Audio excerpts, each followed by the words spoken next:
Hi అండి, మీరందరూ ఎలా ఉన్నారు? Welcome back to another blog అండి. ఈరోజు బ్లాగ్లో మీతో నేను ఇక్కడ షేర్ చేస్తున్నాను ఆలు టమాటా కర్రీ అండి. Stay tune to my channel. చూడండి, నేను ఆలు టమాటా కర్రీని నేను ఎలా ప్రిపేర్ చేస్తున్నానో.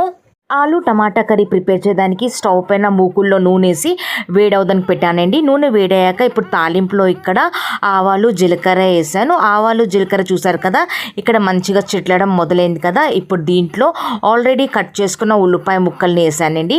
ఉల్లిపాయల ముక్కల్ని కూడా కొద్దిగా మంచిగా ఫ్లిప్ చేస్తూ మనం ఇక్కడ కలుపుకుందాము. ఉల్లిపాయలు ట్రాన్స్పరెంట్గా ఫ్రై అవుతే సరిపోతుందండి, ఎక్కువగా ఫ్రై చేసే అవసరం లేదు. చూసారు కదా, దీన్ని ఫ్లిప్ చేస్తూ మంచిగా కలిపిన తర్వాత ఇప్పుడు నేను దీంట్లో కరివేపాకు వేసాను. కరివేపాకు వేసిన తర్వాత దీన్ని కూడా ఒకసారి మంచిగా ఇక్కడ మిక్స్ చేసుకున్నాను. మిక్స్ చేసుకున్న తర్వాత ఇప్పుడు దీంట్లో వచ్చి మనం వెల్లుల్లిపాయ అల్లం పేస్ట్ ఉంటుంది కదండి. ఇప్పుడు నేను దీంట్లో అల్లం వెల్లుల్లిపాయ పేస్ట్ని నేను వేస్తున్నాను.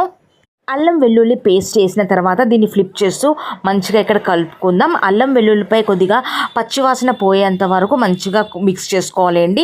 ఇప్పుడు దీంట్లోనే కొద్దిగా పసుపు ఇంకా ఉప్పు కూడా వేసాను. ఉప్పు ఏంటంటే మన రుచికి తగ్గట్టు తక్కువ ఎక్కువ చేసుకోవచ్చు. ఇక్కడ పసుపు కూడా కొద్దిగా పచ్చివాసన పోయేంత వరకు మంచిగా ఇక్కడ కలుపుకోవాలి. చూసారు కదా, ఇవన్నీ మంచిగా ఇక్కడ నేను కలుపుకున్నాను. అల్లం వెల్లుల్లిపై కూడా పచ్చివాసన పోయింది, పసుపు కూడా పచ్చివాసన పోయిన తర్వాత ఇప్పుడు నేను దీంట్లో ఆల్రెడీ కట్ చేసుకున్న బంగాళదుంపలు ఉంటాయి కదండి, ఆలూని మీడియం సైజులో కట్ చేసుకొని పెట్టుకున్నాను కదా. ఇప్పుడు నేను దీంట్లో ఆలూని వేసాను. ఇప్పుడు ఈ తాలింపులో మనం ఆలు వేసిన తర్వాత దీన్ని ఫ్లిప్ చేస్తూ మంచిగా కలుపుకోవాలి. ఇప్పుడు ఇక్కడ చూసారు కదండి, ఉప్పు పసుపు ఇవన్నీ మంచిగా బంగాళదుంపల్లో మంచిగా ఇక్కడ పట్టింది. ఇలాగే ఫ్లిప్ చేస్తూ కంటిన్యూస్గా ఒక 2 minutes వరకు కలుపుకున్నాను. 2 minutes తర్వాత ఇప్పుడు దీనిపైన మూత పెట్టి ఇప్పుడు ఈ బంగాళదుంపల్ని మనం మగ్గించుకుందామండి. ఇప్పుడు ఆలు పైన మూత పెట్టి ఒక 5 minutes అవుతుందండి. ఇప్పుడు 5 minutes తర్వాత ఇక్కడ మీకు మూత తీసి నేను ఇక్కడ చూపెడుతున్నాను. ఒకసారి ఆలుని మనం ఇక్కడ మంచిగా ఒకసారి మిక్స్ చేసుకుందాము.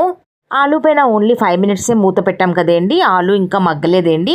ఒకసారి దీన్ని మంచిగా ఇక్కడ నేను కలుపుకున్నాను. కలిపిన తర్వాత ఇప్పుడు ఏంటంటే దీంట్లో మనం టమాటా ముక్కల్ని వేసుకుందాం. టమాటాని ఆల్రెడీ నీట్ చేసుకొని ఇక్కడ కట్ చేసుకొని పెట్టుకున్నానండి. ఇప్పుడు ఈ ఆలులో మనం టమాటా ముక్కలు వేసి దీన్ని మంచిగా ఇప్పుడు ఒకసారి మంచిగా కలుపుకుందాం. ఇక్కడ నాటు టమాటాలతో మనం ఆలు టమాటా కర్రీని ప్రిపేర్ చేస్తే మన కర్రీ ఇక్కడ జ్యూసీగా అవుతుందండి. ఇప్పుడు చూసారు కదా, ఆలు ఇంకా టమాటాలు వేసిన తర్వాత మంచిగా ఇక్కడ నేను కలుపుకున్నాను. కలిపిన తర్వాత ఇప్పుడు దీనిపైన మూత పెట్టి ఇప్పుడు మనం ఇక్కడ ఆలు టమాటాలని మగ్గించుకుందాము. ఆలు టమాటా కర్రీ పైన ఇక్కడ మూత పెట్టి ఇక్కడ 7 minutes అవుతుందండి.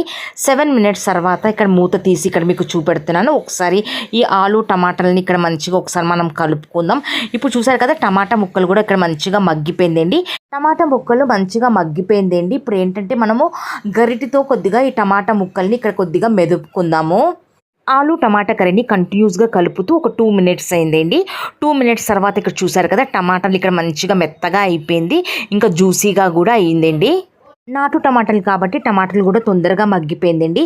ఇప్పుడు నేను దీంట్లో కారం వేసాను. కారం ఏంటంటే మీ కారానికి తగ్గట్టు మీరు తక్కువ ఎక్కువ చేసుకోవచ్చు. కారం వేసిన తర్వాత ఇప్పుడు దీన్ని ఫ్లిప్ చేస్తూ మంచిగా ఇక్కడ కలుపుకుందాము. కారం ఇక్కడ ఆలు టమాటా కర్రీలో మంచిగా పట్టేంత వరకు ఫ్లిప్ చేస్తూ మంచిగా కలుపుకోవాలండి. ఇప్పుడు ఇక్కడ చూసారు కదండి, ఆలు టమాటాలు ఇక్కడ కారం ఇక్కడ మంచిగా పట్టిందండి. ఒకసారి మంచిగా కలుపుకున్నాను. కలిపిన తర్వాత ఇప్పుడు దీంట్లో మనం వాటర్ వేసుకుందాము.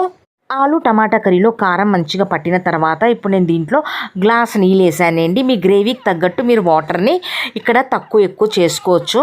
నీళ్ళు వేసిన తర్వాత ఒకసారి మంచిగా కలుపుకున్న తర్వాత ఇప్పుడు దీనిపైన మూత పెట్టి ఈ ఆలు టమాటా కర్రీని మళ్ళీ మగ్గించుకుందామండి. మనము ఆలు టమాటా కర్రీ పైన ఇక్కడ మూత పెట్టి 10 minutes అవుతుందండి.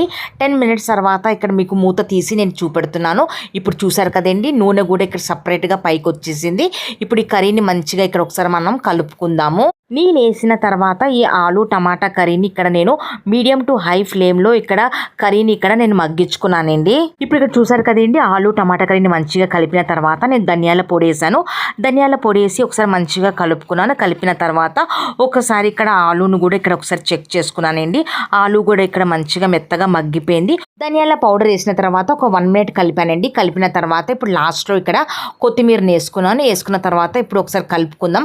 కొత్తిమీర వేసి ఒకసారి కలిపిన తర్వాత ఇప్పుడు నేను స్టవ్ ఫ్లేమ్ని కూడా ఇక్కడ నేను ఆఫ్ చేసేస్తున్నానండి. ఇదేనండి ఈరోజు మీతో నేను ఇక్కడ షేర్ చేశాను ఆలు టమాటా కర్రీని. ఒకవేళ మీకు ఈరోజు నా బ్లాగ్లో ఈ ఆలు టమాటా కర్రీ రెసిపీ మీకు మంచిగా అనిపిస్తే ఫర్దర్గా మీ ఫ్యామిలీ మీ ఫ్రెండ్స్ కూడా మీరు షేర్ చేయండి. ఇంకా కొత్త వాళ్ళైతే ప్లీజ్ నా ఛానల్కి సబ్స్క్రైబ్ చేసుకోవడం మర్చిపోద్దండి. Please do like share and subscribe to my YouTube channel.